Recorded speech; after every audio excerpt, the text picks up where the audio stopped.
Welcome Home, a podcast for veterans, about veterans by veterans, is a project of Willing Warriors and the Warrior Retreat at Bull Run. Good morning. I'm Larry Ziliak, Director of Culinary Services here at the Warrior Retreat at Bull Run. In today's episode, we have a very special guest, Zach Herrick. He is a combat veteran, Army, was injured in Afghanistan, and has actually been a guest here at the Warrior Retreat a number of years ago. But he was back in town to attend our gala, and he is an artist, and he makes amazing paintings, and we actually auctioned one off. It was very successful, and so I wanted to take this opportunity to just sit him down and talk a little bit about his career and coming into the Army, his injury, his recovery, and his art therapy, because it's really something, and I think a lot of veterans could probably benefit from it. So, Zach, welcome to the podcast. Thank you for having me. So let's start with, how old are you when you enlist? I was 20 years old, I believe, 20. when I enlisted in the Army. And why?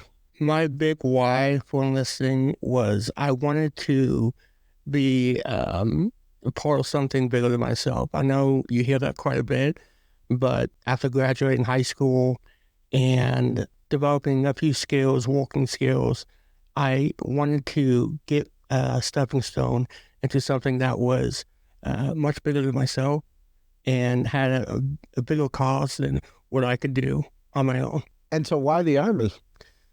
Well, my dad was Army. Okay. He was in Dong, Vietnam. He was stationed in Germany, and I think that kind of pushed me to join the Army in that sense. And it was something that I felt a calling to, was not only just joining the Army, but joining the military as a whole. Yeah. And so how long are you in before you're deployed? So I joined 2010, and I deployed in 2011, and total was about 9 months in Scofield Barracks, where I was stationed. In Hawaii? In Hawaii. Oh, Yeah. That's a nice assignment. Oh, yeah. Wow. Woke up walking out and getting a tan. Yeah. Well, wow, what a shock, too, to be in Hawaii and all of a sudden you're dropped in the middle of the desert. I'll tell you what, it's a culture shock.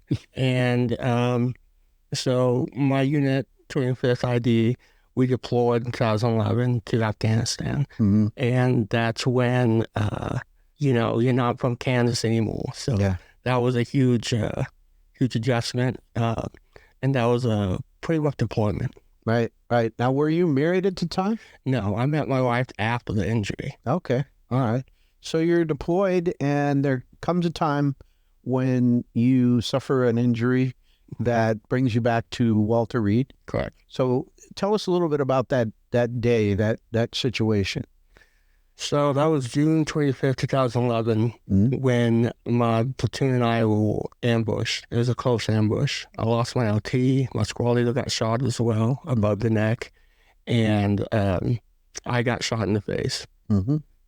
That was a time in my life where I thought I was going to die on the mountain.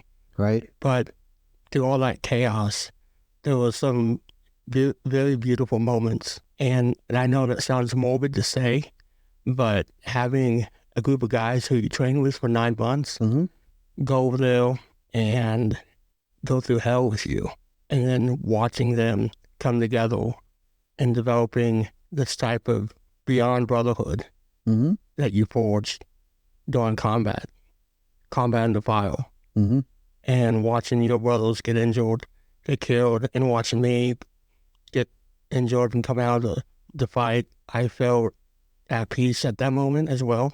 So it was very,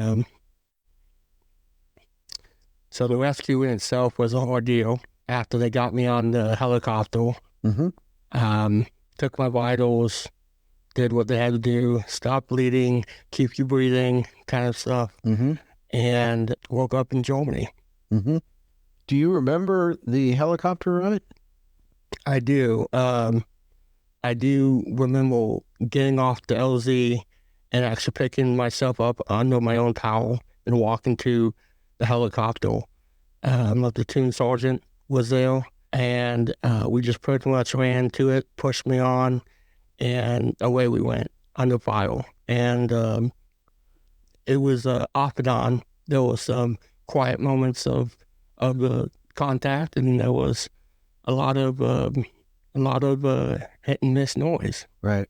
Yeah. And was it a dust off? Was it medevac? Was it PJs that came in and got you? It was a dust off crew. Okay, yeah. That got us. God bless them. Yeah. Eric Savison and his crew came on down, and it was hot. They couldn't really land because of the firefight that was continuing going on. Sure. And they took one more pass, and, the commander said, hey, we got to pull out. And he's like, hey, if we don't get this guy, he's a goner. Right. And they took one more pass and landed real quick. And this is under fire, too. Yeah. And got me on board. Right. So tell us about your lieutenant and his name. I want everybody to know. Dimitri Del Castillo. Right. He was 23 when he was killed. He's from Florida. He got shot in the neck, and he was still on the radio. Right. Even though he got a severe injury. And he's one of the good ones. Yeah. Yeah. So you, as typical, so our listeners who aren't veterans of Iraq, Afghanistan, understand that typically a wounded soldier who's in combat in the field is medevaced out by however means they can go. And they'll go to a field hospital there nearby. You have that golden hour, which is what the dust-off crews are really all about and why so many lives are saved. You're stabilized there, and then you're going to get on an Air Force medevac flight that goes to Germany. Yes. Do you remember any of that? I don't. I remember the getting on the dust-off and flying from one location and dropping off my squad leader, who was also shot in the face. And then he said, keep moving forward. Yeah.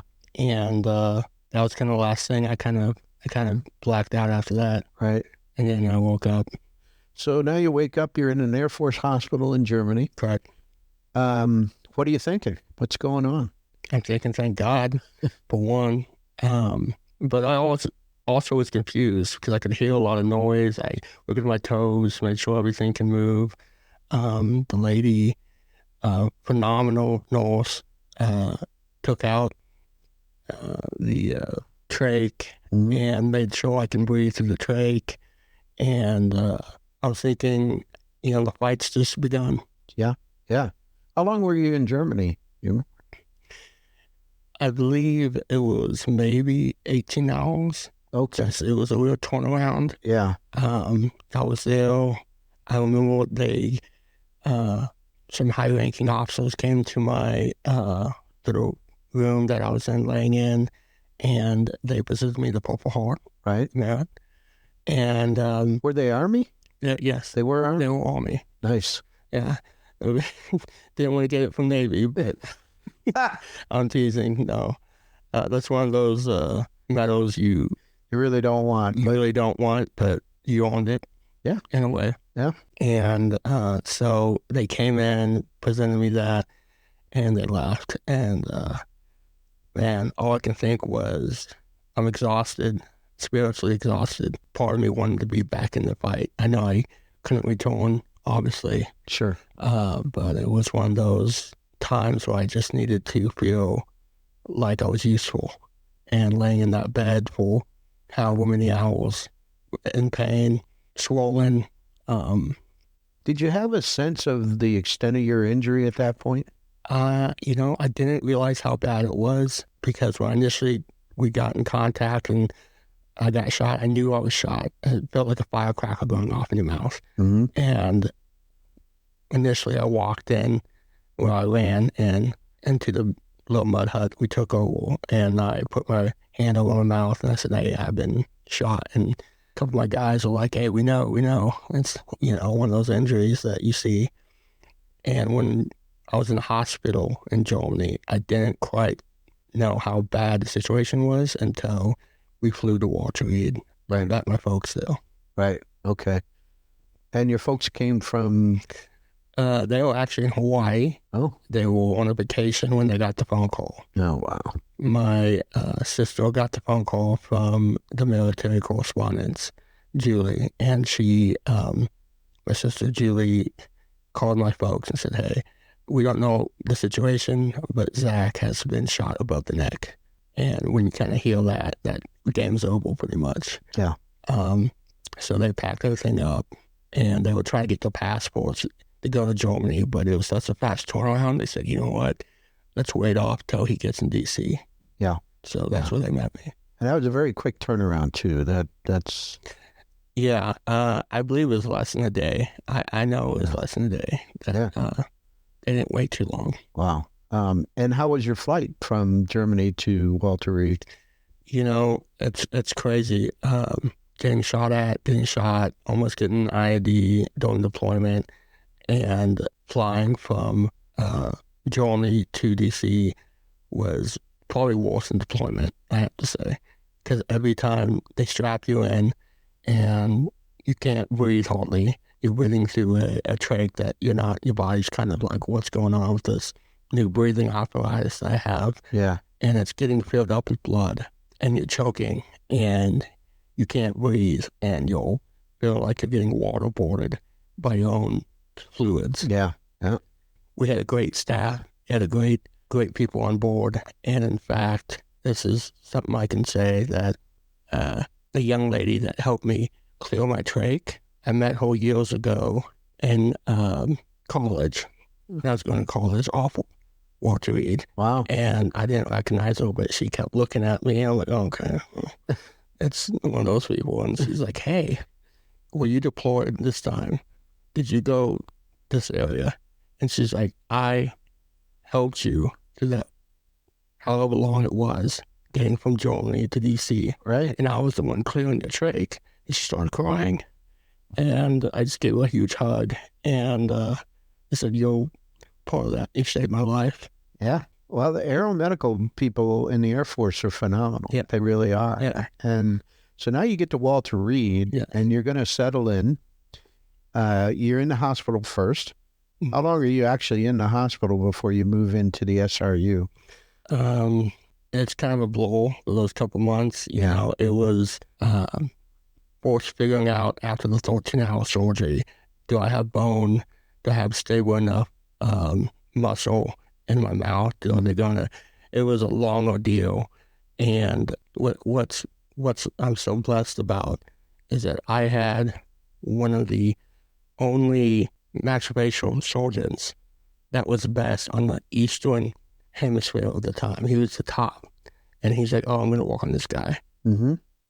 He was the best as globally, and he was there working on me. I mean, that's a connection right there. Right.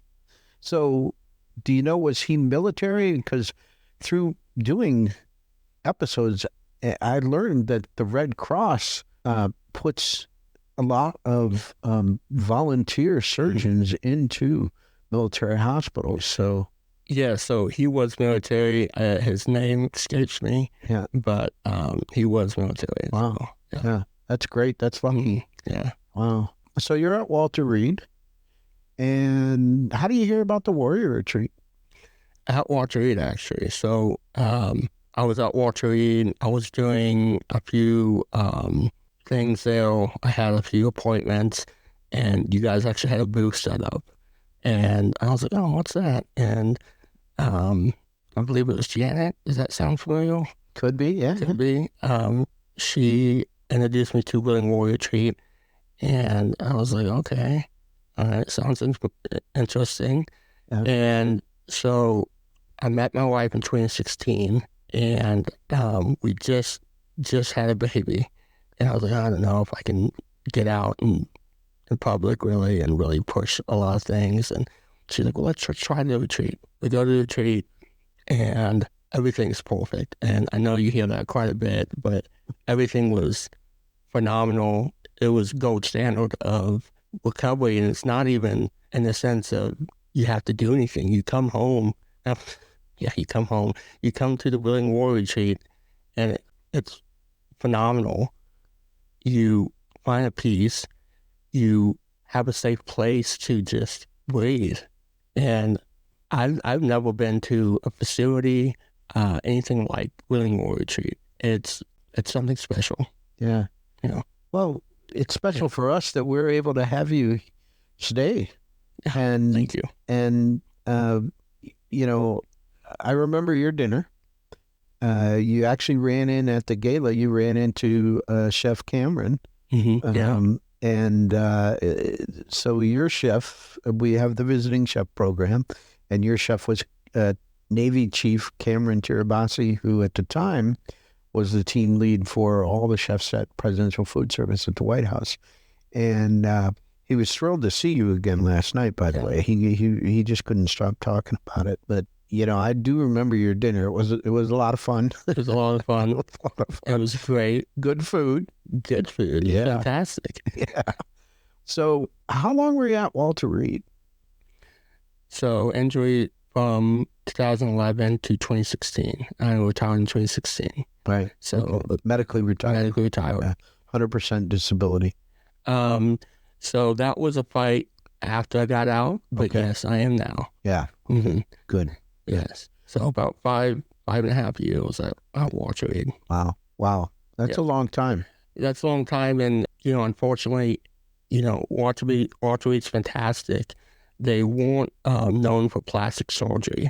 Mm-hmm. And so I actually had to go to Johns Hopkins to finish up my surgeries. Okay. And what took so long was the bone graft. Every 6 months, you have to wait till the bone heals to put more bone in the jaw. And the plastic surgery took a while. Right. And are you done with the operations?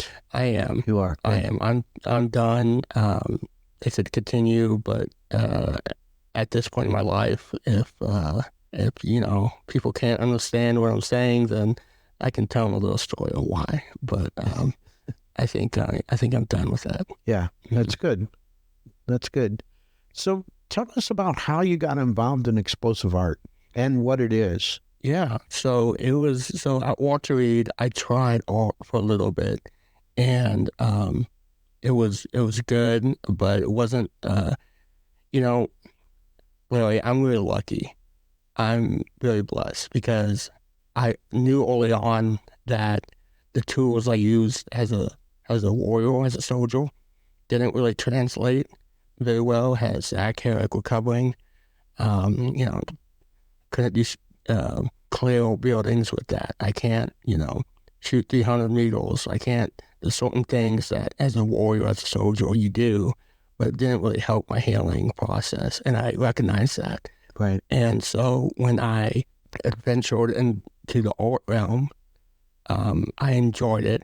And through another organization, I met Martin Knoll, who's the Danish soldier, who another soldier taught him this. Mm. And he came to me and said, Zach, I would really like to teach you something that's probably going to help your trauma and your PTSD and your TBI a little and get you out off the X, because I was kind of stuck and didn't know how to maneuver.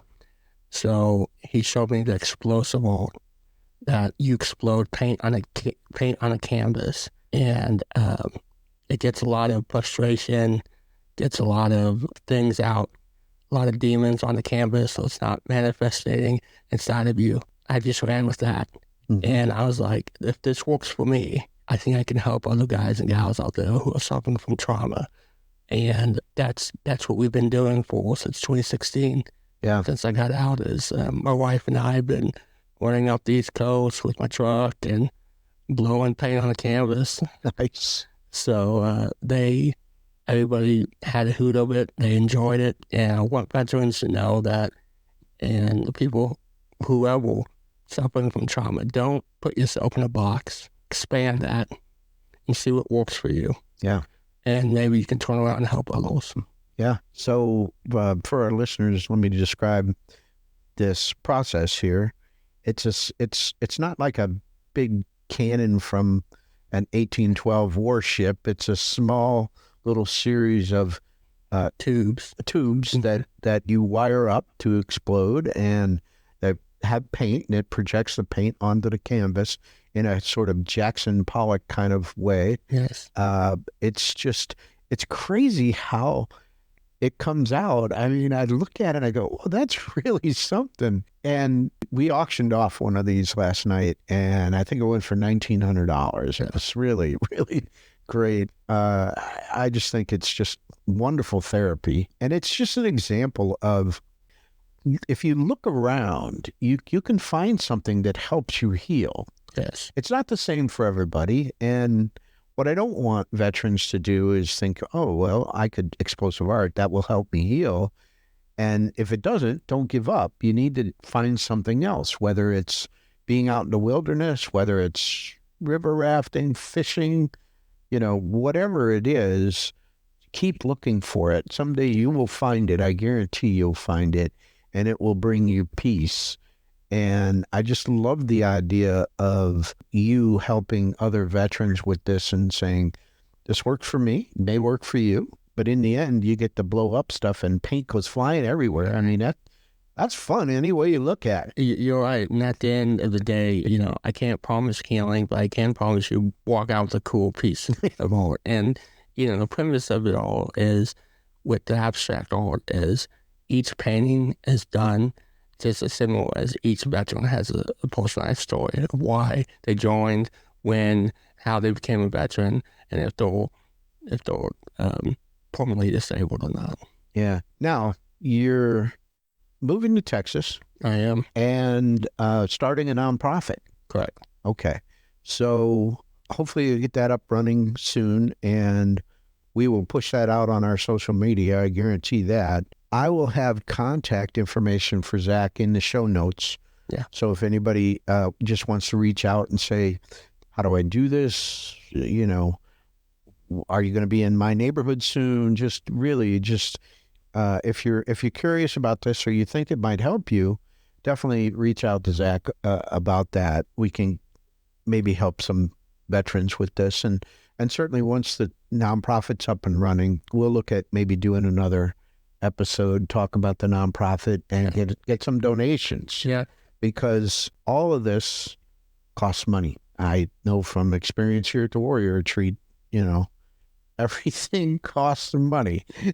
We have 3 houses. When you have 3 houses, you have 3 big maintenance problems. So I'm well aware of that. And we'll definitely do another episode about the nonprofit and how it benefits everybody. And well, listen, Zach, I really appreciate you taking the time to sit down with us. Oh, thank you so much. It's a real honor to be able to talk with you, Larry, and just describe my feeling about Willing Warriors and how they help me. And a lot of times that I feel that they help put a function and pour the foundation of my own marriage, really. Just pour it down so we can establish a foothold on many ways. And that's on you guys. You did that, and I do appreciate that. Well, we're very fortunate we're able to do it as a gift from the community, and that's not lost on us. And we are just blessed with the ability to try and help as many active duty wounded warriors as possible. And we are so lucky that you are part of our family. And we appreciate you making the trip out here for the gala and to sit down with me. So thanks so much. And for our listeners, we will have another episode next Monday morning at 0500 if you like to get up early and listen to podcasts. If you have any questions or suggestions, you can reach us at podcast@willingwarriors.org. Until then, thanks for listening. The Welcome Home podcast is brought to you by Willing Warriors, a nonprofit organization serving active duty service members and veterans since 2012. To learn more, please visit our webpage at willingwarriors.org.